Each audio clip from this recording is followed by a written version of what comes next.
Good day everyone, I am Raxjon Auridoble, and now I am going to demonstrate to you the different OOP principle implementation such as encapsulation, inheritance, polymorphism, and how it works.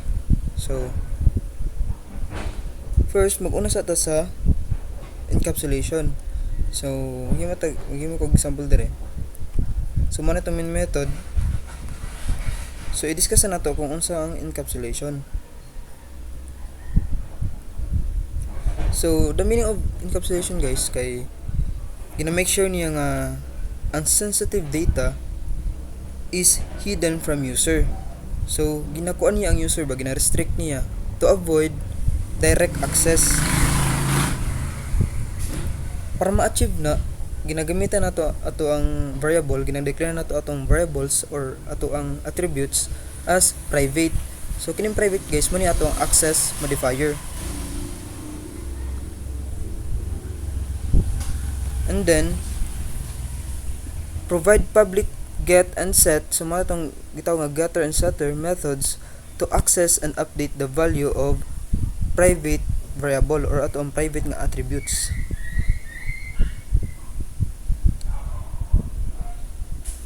Kini man gud ang private guys, private nga access modifier o ato ang private nga giset nato sa atong variables or sa atong attributes can only be accessed within the same class. Ang gawas nga class kay walay access ani. And then however, it is possible to access them if we provide public get and set methods. So, ipakita na ko sa inyo guys kung saan pagbutang, kung saan pag implement aning encapsulation and kung saan pag access, sa pag update, kung saan pag get gamit ang setter and getter. So, yun sa tag class diri sa para sa ato ang so ako tandere person. So nakahabutan na tag person diri. So atong i-set ang variable at or mag-set tag kuandre magbutang tag attributes, then i-set na to as private kay encapsulation man. Kay ginatago niya ang sensitive nga data, private string name. So kanilang sa and then kay gina-restrict mo na to ang user, kay gi-private mo na to ni katong giunog niya gamitan na to og getter o setter. So maghimo tag getter dire, getter. So muna tang getter na public string get name and then return name. So dra na kay mga tag getter. So kining getter guys muning naga-return sa variable value. Okay. So gina-return niya ning name. Gina-return niya ang name. And then karon kimanap tag setter. Setter public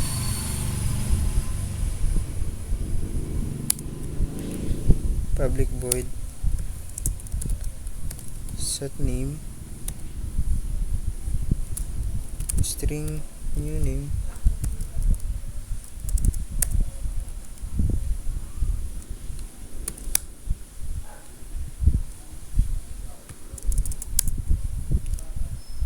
string name this that name is equal to new name. So dara na kay man tag setter o getter. So ang mato ko yung ganiya kining getter, kining get nga method ga-return og value sa variable nga name kini gina-return niya, gi-return niya ang name nga variable. So kining set guys, di ba namantay name nga variable. So kining name nga variable i-set na to ni. So kining set nga method takes a parameter new name and assigns it to the name variable. So diri So kining this nga keyword guys kay nag-refer ni siya sa ato ang current object which is kining name. So kay giset naman nato ang name, kining name into new name, so mo na iyang i-return diri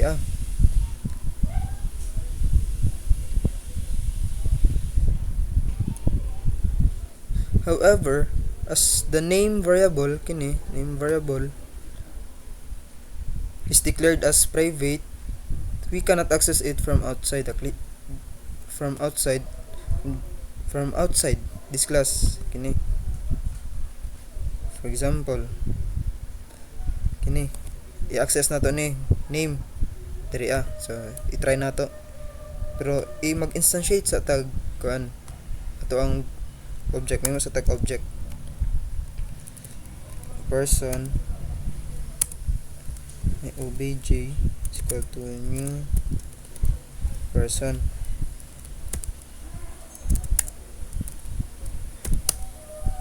Tara kay mata. So i-try nato to access tong name katong variable nga name katong naka-private para makita ninyo kung unsa gyud purpose ni encapsulation guys. So sa pag-call ato, i-call lang nato ning variable nga may obj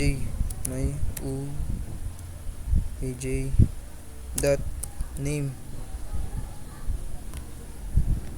is equal to set na to dyan. So mag-declare dito. So nakita nyo guys, nag-error siya, di ba? Bisa pag i-print nato na may obj dot name, so error gyud siya guys, tanawa ang error. Name has private access in person, so naka-private man gud ni siya guys diri sa person nato nga class. So man ang purpose ni encapsulation guys, kanang gina-avoid niya ba ang direct access sa mga data, labi na kadto mga sensitive data. So gina-avoid na niya, man ang purpose ni encapsulation. So karon kabalon na mo kung sa purpose ni encapsulation. So i-try na to ni set ning name. So i-try na to set. So sa pag-set ana guys, clear lang nato ni. So sa pag-clear ato guys, sa pag-clear, sa pag-set or sa pag-get, i-try na to. I-set na to ang name. My obj dot set name John. So nakita ninyo, so nag-set tag name diri So kung di na to nibutangan, so mag-error siya. Kaya nag-expect mo siya nga nakay ibutang diri kay naman siya parameter diri. Dara set name na to. So nang mangayo siya string gyud, string value which is ang name. So mga gina siya guys. So name. So na-set na nato ang name. So karon i-get na nato na. Gamit ang getter nga method, katong getter nato nga method dot get name. So expected nga atong output ani kay John. So try na to. So di ba? John. So mora tong purpose ni encapsulation guys. So mo lang natin man ninyo nga naga-restrict siya. Ina-restrict niya ang user to avoid direct access.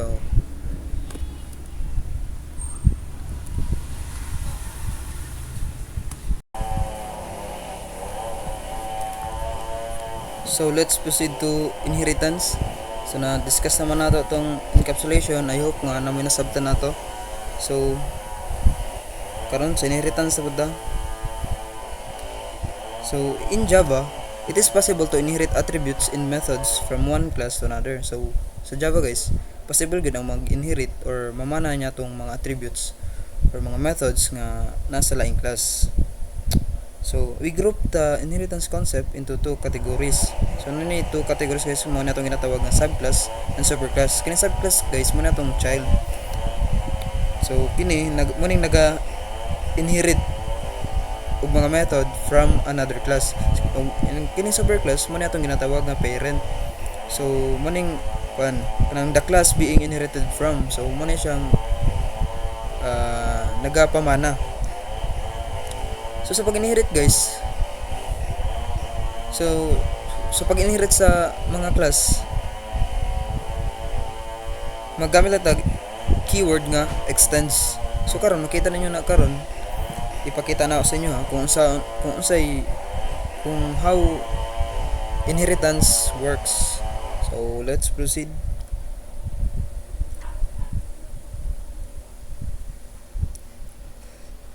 So sa kining isa po lang ako karon, kining car nga class nato. So muna itong subclass.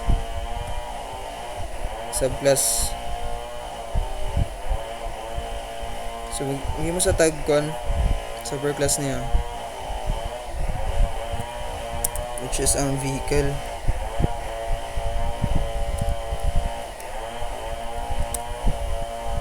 So dara,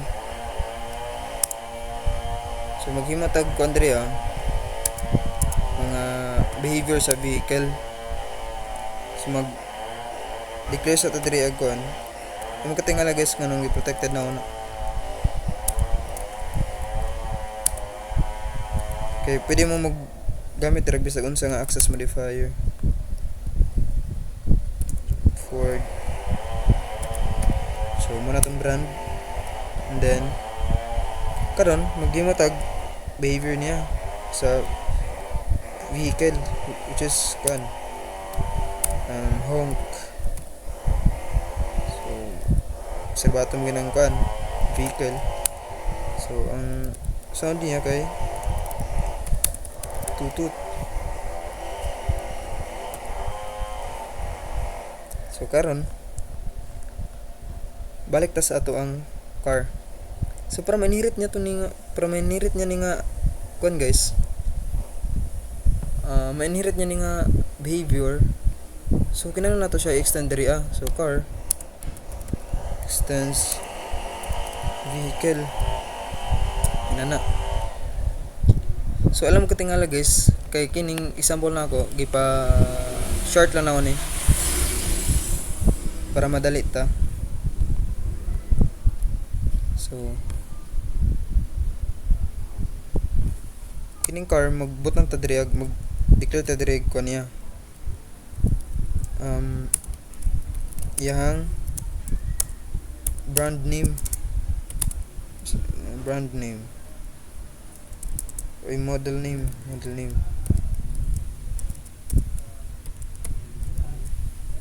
is equal to Mustang atong Mustang. So dira na kayo muna ta. So sa nakita nyo guys, kini lang atong gibutang diri kay car nga class. So kigi-extends man niya atong vehicle. So pasabot kini diri manhirit niya ni kini nga behavior. So bago na to ikon, mag-instantiate sa ta diri i-instantiate natin yung car. It's my car equal to new car.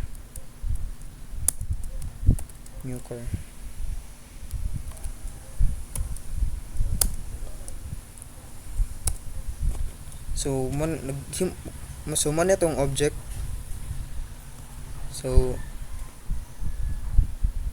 i-try na to og access tong katong behavior sa vehicle nga honk. Pero tawagon na to ning my car nga object. So try na to my car dot honk. Nakita ninyo na siya honk diri diba? Na siya honk diri Kung try na to nag-run, so nakita niyo guys, tutut ang nilabas. Bisan, diba? Kita nito nag-instantiate tag car diri diba? Car nga object. So wala man siya behavior diba nga honk. Pero natawag nato ni access na ning honk. Kay na-inherit man niya ng na-inherit niya ning kining honk diri sa vehicle nga class. So nakita nyo, draw, nag-extend sa diri. Dira extends vehicle. Pasabot na inherit niya tong mga attributes. Pero ang inherit ra pa niya nga attributes guys kanang wala siya. So wala man siya attributes nga honk kining car. Wala siya behavior nga honk. So gi-inherit niya ning honk sa vehicle. So nakita ninyo, tutot ani labos niya.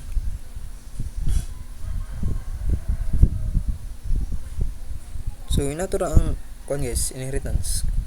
So nakita ninyo na inherit siya mga methods nga wala siya.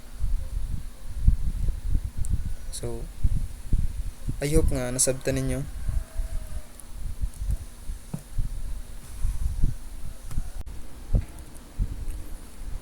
And now, let's proceed to polymorphism.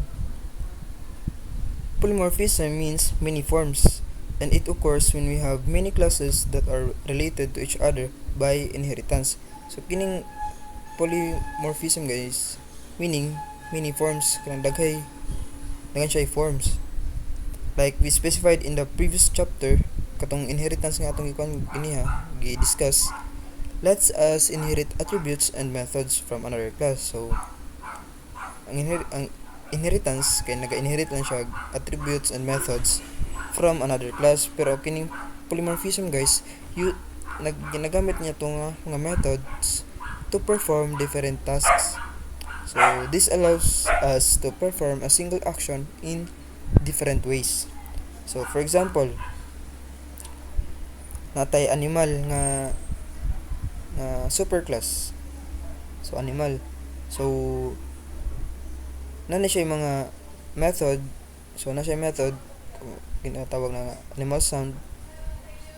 So subclasses of animals could be pigs, cats, dogs, and birds. So manang mga animals manang possible nga kaniya nga subclasses. Siyempre daghan mag-form sa animals, may pigs, cats, and dogs, birds.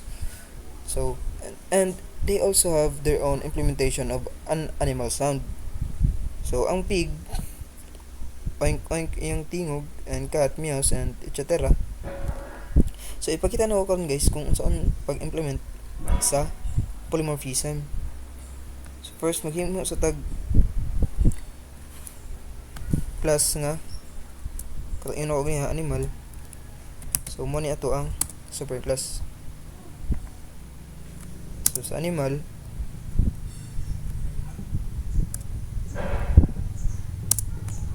na siya ay ginatawag nga katong ino ganiha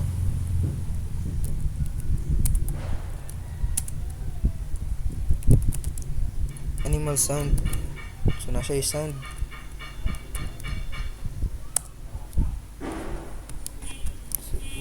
Namagi-isa ng mga animals, pero bata na ito diri ang kuan.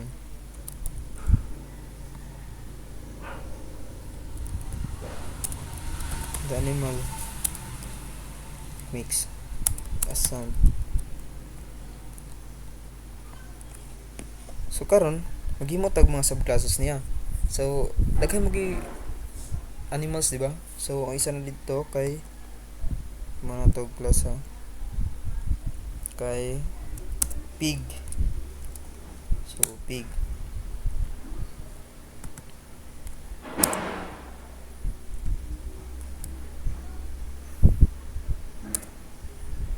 So pig.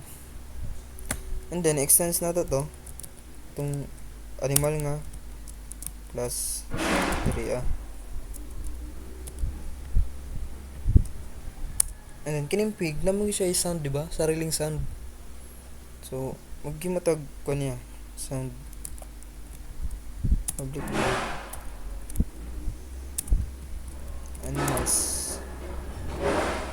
animal sound.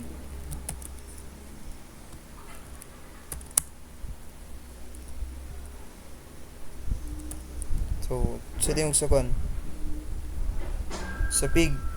So butang oink oink oink oink. So muna yung sa pig. And then bigyan mo na tagline class para sa another animal. So sa mga itong butang ring animal, dog, orang dog.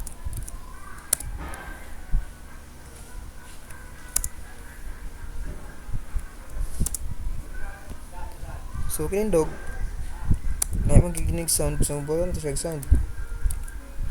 Public void animal sound.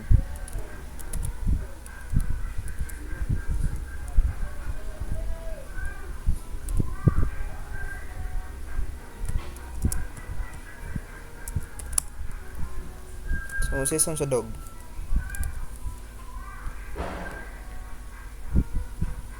Ito, aw aw. So napansin nyo guys, ata animal nga sound, diba? And then animal sound kay wala tayo nagbutan na tag the animal makes sound. Then sa pig, na napoy sound ang pig, which is the oink oink. And then dog, which is kining aw aw. So first i-extend sa nato tong extends animal. Kining polymorphism mga guys, kung unsay naa sa superclass na method, dapat mag-exist siya sa subclass. Siya. So nakita ninyo na siya nga sound, animal sound nga method. Naputi animal sound diri nga method sa pig. The same pod sa dog. So, remember from the inheritance chapter katong atong gi-discuss giniha that we use the extends. Kita ninyo? Nag-use po tag extends diri sa polymorphism to inherit from a class. So para ma-inherit niya tong katong mga methods nga nasa superclass, which is kini nga class kay mao man atong superclass na. Now we can create pig and dog objects and call the animal sound method on both of them. So nakahimo naman tag kano, balik ta sa ato ang main method or main class. So dire pwede na nato siya matawag. Okay, tawagan nato ta, mag-instantiate sa dire animal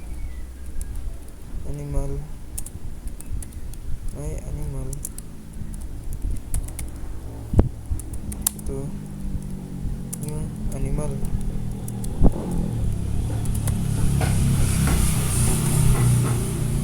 So mo ni ato ang object. So mo nato ang object, then mo ni ato ang reference.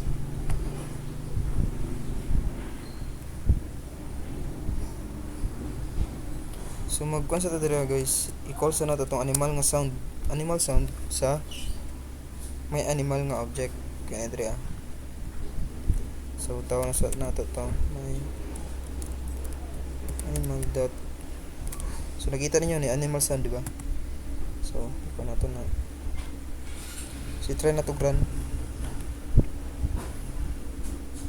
So the animal makes a sound. So wala pa lang siya nakuan. So i-try na to ang pig. Ipa-print na to ang oink oink. Pa-print na to ang oink oink. So sa pag-print ana guys, mag-instantiate sa tadre animal atong tawagan, animal ay pig equal to new pig. So mo ni ato ang kuan karon object, then ato ang reference variable.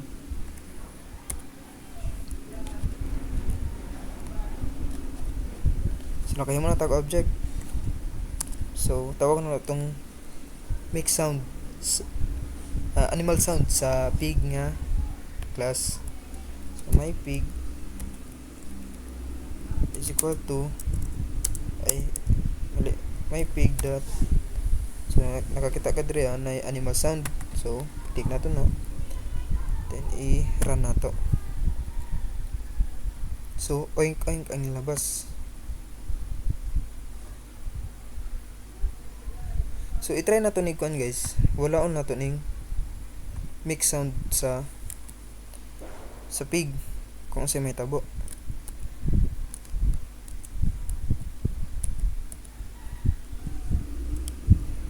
So i-comment sa nato ni. Then i-try na to kung sa may tabo diri Tanaw na to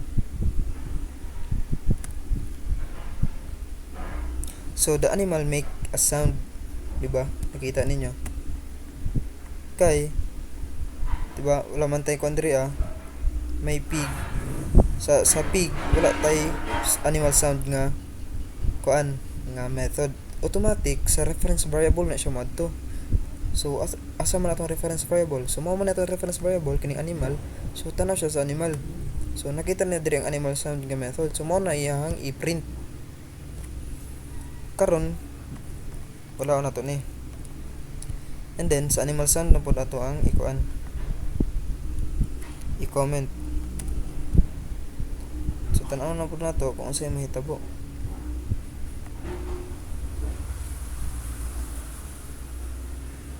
So napansin niyo guys, nag-error siya, di ba? Pero guys, nag-error siya guys.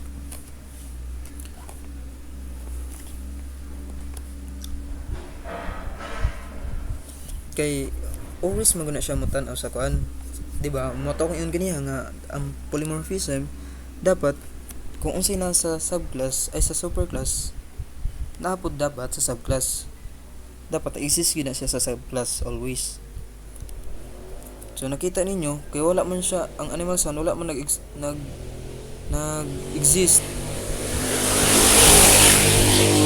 wala man nag-exist sa animal nga class which is atong superclass. So mag-error na siya kay always mangguni siya matan-aw sa atong reference, no? Kung wala sa atong reference, kung walay animal sound diri pero nay animal sound diri sa atong object, automatic mag-error na siya. Pero kung nay animal sound diri and then nay animal sound sa pig,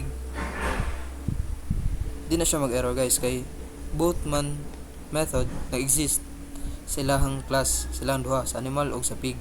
So di na siya mag-error. So balik na to. Ayop na sabdan niyo, no? Balik na to. So wala na siya nag-error, no? And then so ay mo kalimot guys mo na ato ang object, then mo na ato ang reference. So karon na naman to sa pig, so i-call na to itong one katong dog, my dog is equal to new dog.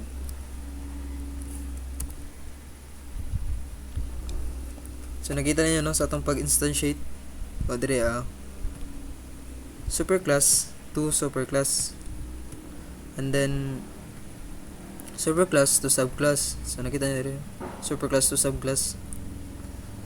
So i-print na to tong my dog dot animal sound. So di na siya mag-error guys. So i-try na to ning wala ning kwan kining animal sound sa animal nga class. So tanaw na to. So nakita nyo guys, nag-error guys siya, no? Kay kung unsa man gud ang naa sa animal nga diri kay mo man atong superclass, di ba? So kung unsay naa diri nga method, dapat ma-exist pa na siya sa pig ug sa dog. Pero ang dog ug ang pig okay ra kung walay animal sound nga method, basta naa lang ang animal sound, animal nga class, basta naa lang siya animal sound diri nga class sa animal. Guess niyo, kibali ka nang dili sila mag-error gina sila kung wala sa, kung nasa sila behavior ang pig ug ang dog, kung nasa sila behavior unya wala sa animal nga class, mag-error gina siya. Plus ano yun, no? Di ba na may animal sound, wala animal sound ang animal nga class, pero ang pig ug ang dog nay animal sound, di ba? Nakita ninyo? So nag-error siya diri. Kay as you can see, nay kondri nag-call tag atong pag-instantiate animal which is atong superclass, kini superclass to subclass, di ba? Gawas kung ibutan na to diri pig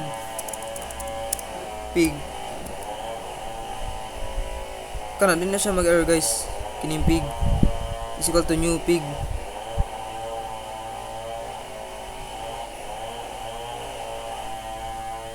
Wait lang. So dara, wala siya nag-error guys. Di ba nakita niyo? Diri sa pig nga kuan, wala siya nag-error diri sa pig. Kaya atong pag-instantiate man kay sub class to sub class raman, pero sa polymorphism superclass to subclass gina siya. Nakita ninyo no, error gina siya no. Dapat kung unsay naa diri sa animal nga attributes or method, dapat napod diri sa pig ug dog. So nag-error siya guys no. Kita ninyo nag-error siya. O bisag unsa pa na ninyo. Kay wala may animal sound diri sa animal. Wala siya method nga animal sound. Error gina siya. So balik nato no. Kuan Bisaya. Bisaya. Gikan nila kuan Antilles. Niya to mangguro sa Antilles sa eskwelahan. Oh. Recognition ba nila ganiya?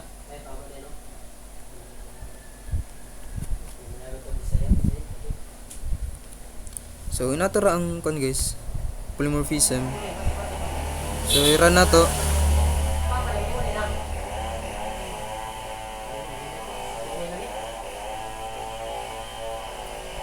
Wait lang guys. So dara nagprint na siya the animal makes sound, then oink oink, then ow ow. So maratang polymorphism guys. So nakita nyo sa encapsulation guys, kaya man to superclass to superclass. Then sa inheritance, subclass to subclass. And then sa polymorphism, kay superclass to subclass. So mula natin man nyo guys. I hope na mo natunan. That's all. Thank you.